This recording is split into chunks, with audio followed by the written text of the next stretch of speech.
Welcome to another episode of The Brand Called You, a video and podcast show that brings you leadership lessons, knowledge, experience, and wisdom from hundreds of successful individuals from around the world. Today, it is my pleasure and privilege to welcome a very senior professional from Dubai, Mr. Ramesh Kidambi. Ramesh, welcome to the show. Thank you. Thank you, Ashutosh. Fantastic to be here and to be part of your platform and network for meeting people. Thank you. Ramesh is the Chief Operating Officer of the Dubai Duty Free, the world's largest airport retailer in a single location with revenues in excess of $2 billion. He is responsible for both retail and the leisure business. Ramesh is a board member of Dubai's retail business group, and interestingly, his other interest is Iyengar Yoga. His wife Alpana has been teaching Iyengar Yoga for nearly 3 decades, and he also got certified 5 years ago. And in his own words, to quote him, it is a good combination in that we are both committed to yoga and both are keen on sailing, because she is a qualified skipper and helms our boat during racing and cruising. Amazing partnership, Ramesh. So let me start with asking you my first question, which is that, you've reached the apex of a very large organization. But as you look back, what do you say are 3 key milestones in your life or your career? That's a good question, Ashutosh. I think the first, milestone was the fact that I didn't get into medical school. And what I mean by that is that throughout my school education, I always wanted to be a doctor. And after I did my pre-university in Madras, Chennai, I applied to go to Madras Medical College and Kilpauk Medical College and Stanley Medical College, and unfortunately didn't get admission. And which was completely unexpected, and I never anticipated that I wouldn't get into medical school, which then led me to do my bachelor's degree in botany, because that was the only other option. I had got admission into pharmacy and dentistry and agriculture and all this stuff, but I didn't want to do any of that.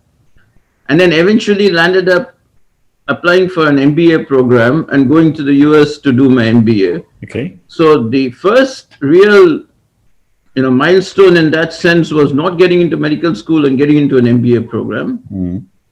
The second, milestone, or third, if you want to call the MBA program, the second milestone was the fact that I got into computer consultancy. And in those days, in 1984, 85, it was a relatively newer profession. And the consultancy job, with Datamatics Consultants, brought me to Dubai to be a consultant and to set up the systems at Dubai Duty Free. Okay. So that was a significant development in my life and in my career after the MBA program in the US. And the combination of those 3 events have led me to where I am today, Fantastic.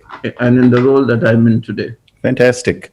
So, I think I'm slightly older than you, but we're probably similar vintage. So I must tell you that I also did not get into medicine. Only difference was that you wanted to get into medicine. I did not want to get into medicine. My parents and grandparents wanted to get it. I used to hate the subject. No, I mean, I always say half jokingly that there's nothing that I wanted more than to get into medical college. And till today, I remember exactly how I felt, what my expression was, and what my emotions were when I found out that I didn't get in. So Amazing. It was a big event. So whenever I'm in Dubai, I'll share some other stories Okay. on this. I look forward to that. Yeah. So, but Ramesh, let's come to your 30-year journey with Dubai Duty Free. I mean, you are what I would call a quintessential retailer. Yeah. Who has seen retail, and I have seen Dubai because in my many trips, how Dubai Duty Free has evolved. Yeah. What would you say are some of the key changes Dubai Duty Free has gone through over the years? There are 2 aspects of this, Ashutosh. One is what people see in the front. If you, as a customer or as a passenger or as a shopper, and in many respects, the core shopping environment and the core categories that we deal in, liquor, tobacco, food, confectionery, perfumes, cosmetics, technology, watches, gold, jewelry, fashion, they haven't changed that much. Correct.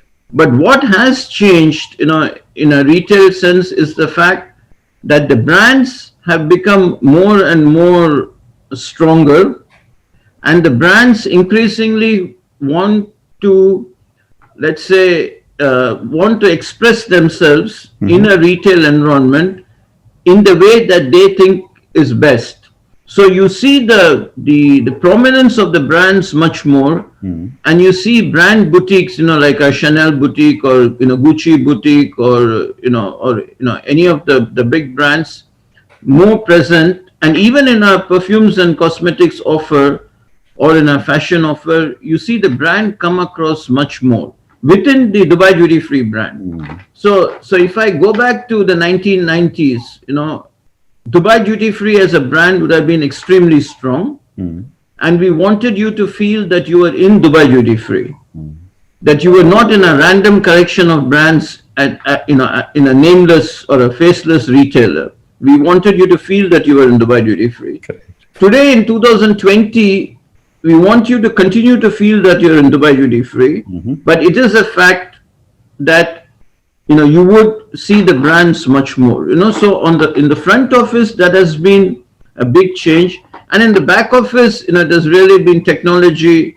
It has been automation in terms of back office processes, and just being more efficient as an organization. So we were able to grow our business in the last 20 or 30 years significantly. We started off being a $20 million business in 1984 Wow. to a $2 billion business last year, without really increasing the size of the back office because of all the work we did in logistics, in a distribution center automation, and things like that, which are not seen by the passengers. Fascinating. But if you're a passenger, I would say the biggest difference is the importance of the brands, within the retail, organization. It's very interesting you're saying this, because 1984 was the first time when I was with ITC, I was sent to London for some work. Okay. And I remember transiting through Dubai on an Air India flight, and my wife and I, the first thing we did, in that half an hour, 40-minute slot, we ran out Yeah. buy one gold chain and one camera. Yeah. And after that, Exactly. I have seen Dubai Duty Free completely changed. Yeah. This is very, very different. Yeah. And it's partly also that we have kept pace with the development of the airport. Correct. And we have kept pace with the architecture of the airport, and we have tried to evolve our retail footprint to be aligned with how the airport has evolved. In 1984, you had no contact gates. You had a single terminal building. You took a bus, from the aircraft, to the terminal. In 2000, we opened Concourse, what is now Concourse C. We had gates for the first time. So the entire architecture of the building changed. The architecture became linear because, that was the only way to have so many contact gates. Right. And then that went on, as the airport developed further. Fascinating. So now tell me, I've been a retailer, you are a retailer. One of the things that whenever I speak to retailers, a retail shop needs to rest, if I can use that term. Yeah. And which is why they switch off and you are able to, give time for the retail store to rest and recover. Yeah. What are the challenges in a 24/7 operation? I mean, you're constantly on. Yeah. We started operating on the 20th of December, 1983. And until March of 2020, 25th of March, we had never shut down our operation. Wow. We operated non-stop for 36 years, including airport expansion, airport renovation of shops, the Iraq war, all kinds of events have happened in 36 years, but we never stopped trading. The principal challenge with that really is, on an operational side, it is replenishment of stock. So you basically pick, times when it is quieter, because Emirates as an airline tends to have waves of departures and waves of arrivals. So if they have, before the crisis, let's say if they had 500 departing flights a day, the 500 departing flights won't be spread uniformly over 24 hours. So they would have, one wave between 6 a.m. and 8 a.m., one wave between 12 in the afternoon to 2, one wave in the evening around 10:45, 10 o'clock, and then one wave around 4 a.m. So you had the opportunity between the waves Okay. to do the housekeeping in the shop, to do the replenishment and things like that. The other aspect of it is that whenever you do renovations and refurbishments of the shop, you have to keep trading while you're doing it. You can't really shut down the shop. And when you're doing stock counts, which is, we had 180 shops open, at the peak. Whenever you do stock counts, we had worked out a methodology and a process by which you could count the stock without having to shut down the shop, Wow. But the real impact is on the people front, that you need to have strong, let's say, team in the shop floor that can handle any situation that is thrown at them at 3 a.m. and not having to rely on the people like me or people in the back office to deal with that situation. So we have a strong culture of empowerment and people who can take responsibility, in dealing with the passenger. And in the back office, Ashutosh, the main difference is that all the IT systems, the systems for the point of sale, the back office applications, all of them have to recognize and understand that the shop never shuts down. That is operating 24 hours a day. And within that, you figure out ways to do it. Now, the reality is that in 2020, it's not a very big deal. But in 1987 or 88, when we first set up the systems, when the processing power was less, when disk storage was less, when memory capacity was less, when the technology was a bit more primitive, doing these things in a non-stop environment was much more challenging. I can imagine. But now everyone is non-stop. You have e-commerce retailers, you have banks, you have so many institutions that are running non-stop. So, it's interesting you spoke of e-commerce, because that's what the next question I was going to ask you. That, e-commerce seems to have pervaded our lives all over the world. Correct. How is e-commerce impacting duty-free? The impact so far, I would say, is less than what it has happened in the domestic market. Part of the reason is that when people travel, there is still the urge to buy. It's like when you traveled in 1984, in that 45 minutes, you wanted to go out and pick up something. Correct. Even somebody like me, I haven't traveled in 10 months, but in the past, when I used to travel, when I'm in the shop floor, I want to buy something because I'm thinking of, someone you're meeting, somebody whom you want to give a gift or whatever. Correct. So there is a switch that goes off in your head when you're traveling that encourages you to spend money on things that you don't need and things that you can, so, Absolutely. nothing happens if you don't have it. Very true. So there is that aspect of it. But on a more serious note, what is happening with e-commerce really is that price transparency is much more. People are able to do the research on products and brands prior to coming to your shop. And they want, greater amount of information prior to making the purchase. And the brands are communicating much more directly to the customers. So previously, somebody like Dubai Duty Free would have been the main mechanism for a brand to reach a consumer within the airport environment. Today, that is no longer the case. So the brands are starting to disintermediate, retailers like us and are starting to reach the customers directly. And they have a stated ambition of converting more and more of their sales to their e-commerce operations. Yesterday, I was talking to a liquor brand, a very big brand, and their stated ambition, Ashutosh, in the next 5 years is to have 20% of the business on e-commerce. Wow. So that is 20% that has been taken away from a retailer, whether it's a domestic retailer or whether it's a travel retailer like ours. So I think it is evolving. I think it is early days. I think in the future, the impact will be more.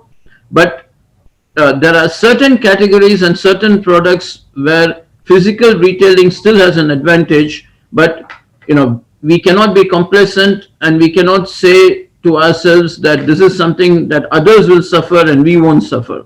I think there are opportunities there, of course, in terms of digital marketing, there are significant opportunities. Correct. But there are also risks because of e-commerce. Absolutely. So, let's move on to the next set of questions. When organizations the size of Dubai Duty Free are functioning, what are the core values you believe in for this multi-billion-dollar business? The most important value and the value that our CEO, Mr. McLaughlin, always champions, and what all of us in the leadership team champion, is that we are a service to the passengers.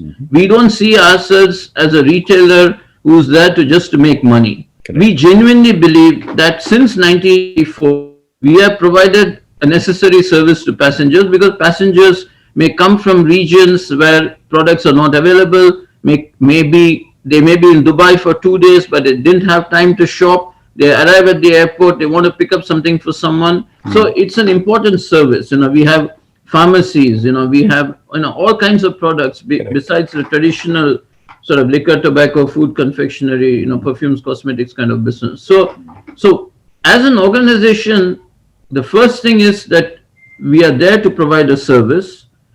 The second aspect is that we should be as fair and as correct in dealing with everyone, whether it's employees, whether it is suppliers or other entities. And the third and most important thing is that we as an organization should always promote Dubai, the Emirate of Dubai, and we should promote Dubai Airport, and both of which will then help us, because the more we promote Dubai, the more we promote the airport, the more passengers are likely to come to Dubai. Right.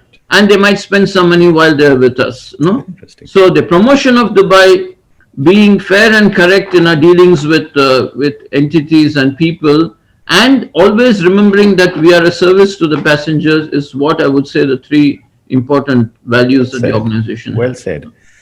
So Ramesh, Chief Operating Officer, huge organization. What would you say is your leadership style?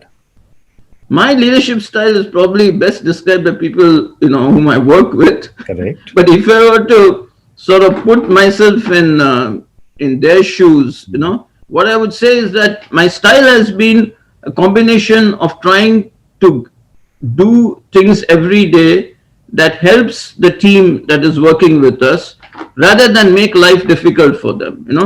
So with all the people who are my direct reports and with everybody whom we work with, I would like that I do something every day that makes a job a little bit easier and helps them to focus on whatever they need to do.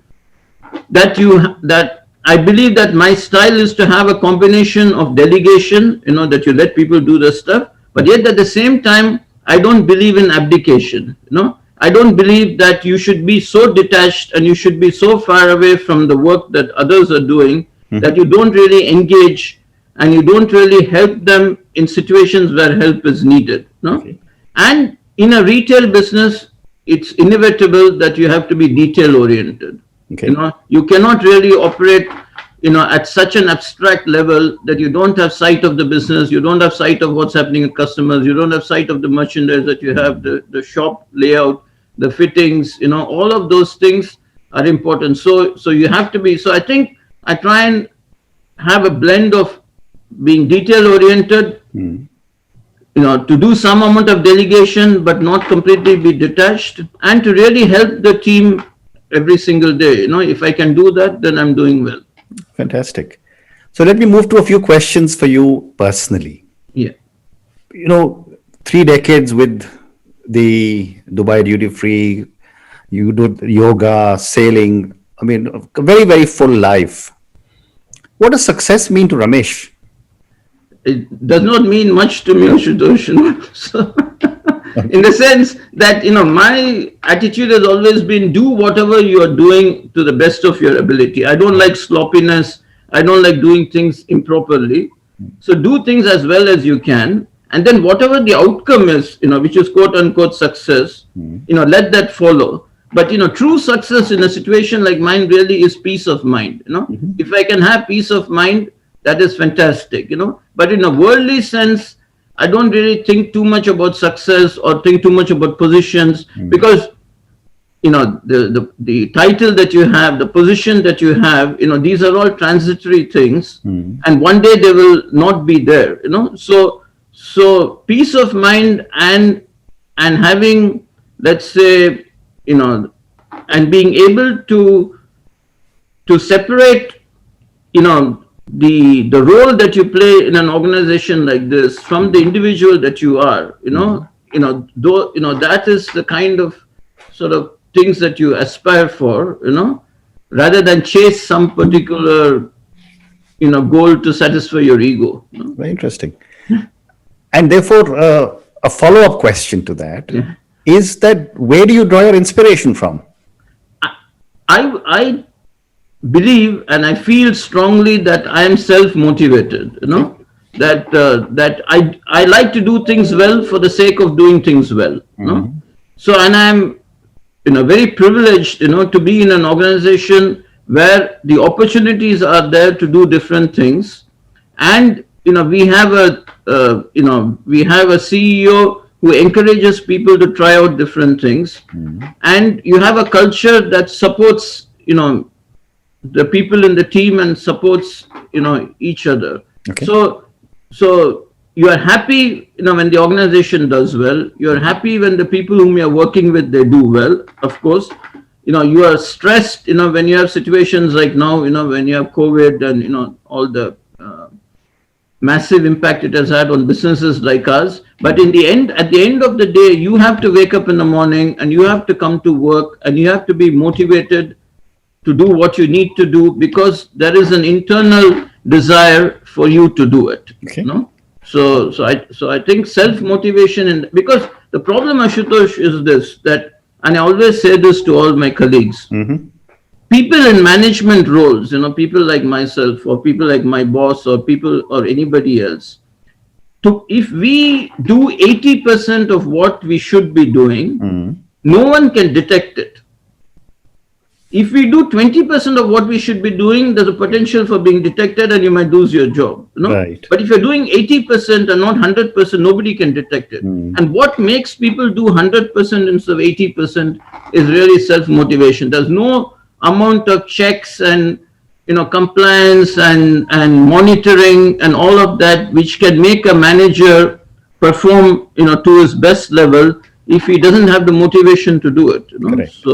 So I genuinely believe that it takes a long time to detect a poor manager, takes even longer to take action against him, and you are really dependent on their own self-motivation. Okay. So Ramesh, I have time for now 2 more questions for you. Yeah. My next question is that, you've spent 3 decades in one organization. Yeah. When today's young people want to jump every few years, Yeah. what is the advantage of staying with one organization for so long versus moving every few years? Yeah.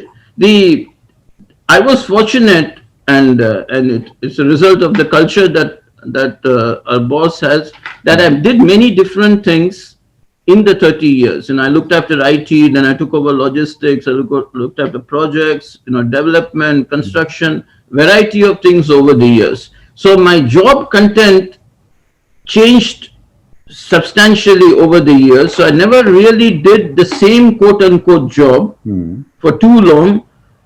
And even the same job, when I was doing it, I made sure that 25% of my time I did other stuff, which was not directly related to the job, and 75% you did, what your core, job description was. Okay. So that always gave variety and challenges, within your working life.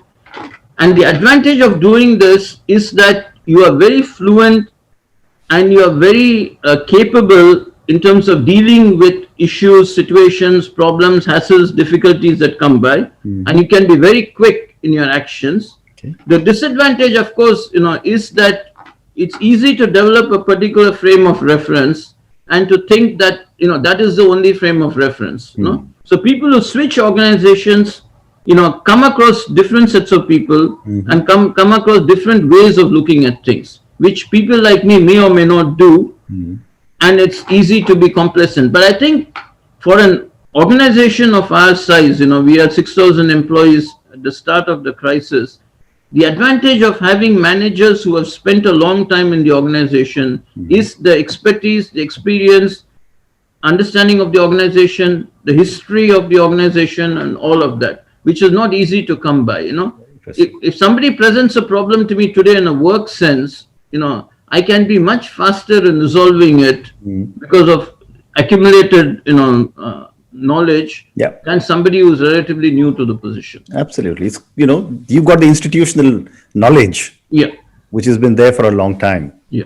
Ramesh, thank you so much. It's been such a pleasure speaking to you. Thank you. I mean, I'm sure the pandemic problems will be over and Dubai airport will be buzzing again, but I wish hope you so. lots of success and Dubai duty free. Yeah.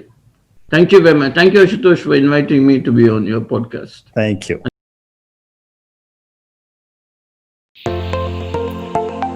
Thank you for listening to the Brand Called You videocast and podcast, a platform that brings you knowledge, experience, and wisdom of hundreds of successful individuals from around the world. Do visit our website www.tbcy.in to watch and listen to the stories of many more individuals. You can also follow us on YouTube, Facebook, Instagram, and Twitter. Just search for the Brand Called You.